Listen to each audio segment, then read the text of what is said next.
That's I like what you said because to me, I'm thinking more. I have a daughter, and it's more about family and building wealth. Or if I think, because I used to think, okay, just do your best to get a home, and then you pay off 30 years, and you have some home.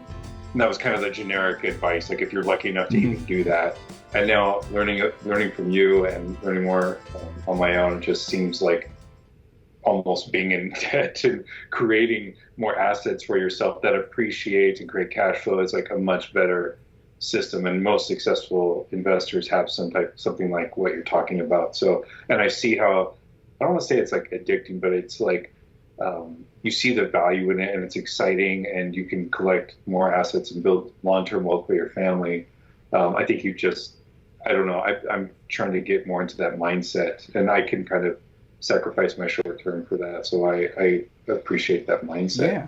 So to touch on that real fast, the human brain like does a lot in terms of gamification, right? So like you've seen that in different things, like companies will talk about how do we gamify this thing, right? And things like achievement unlocked, or like you get a new piece of equipment in a video game, or that sort of gamification releases like dopamine, because it tells your brain that you're progressing, you're like improving, you're growing, and that's how your brain operates in order to like kind of foster a growth mentality in your life.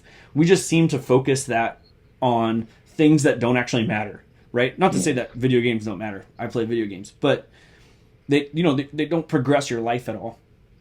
And so when I tell people like the very first thing you should do is figure out what your net worth is, right? Calculate your assets against your liabilities.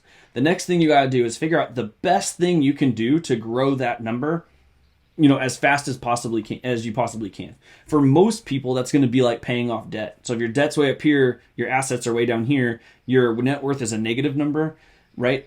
Paying off all that high interest debt is going to do the best you possibly can at getting you closer to zero, right?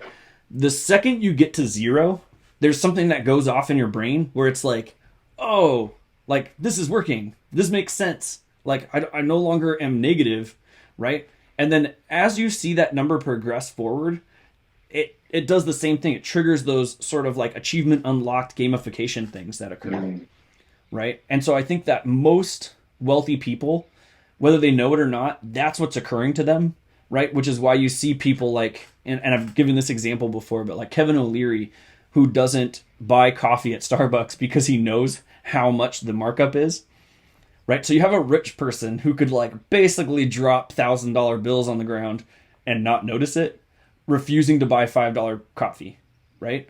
Because he figured out that like his brain, his well-being, like everything about him wins when he's progressing through this process.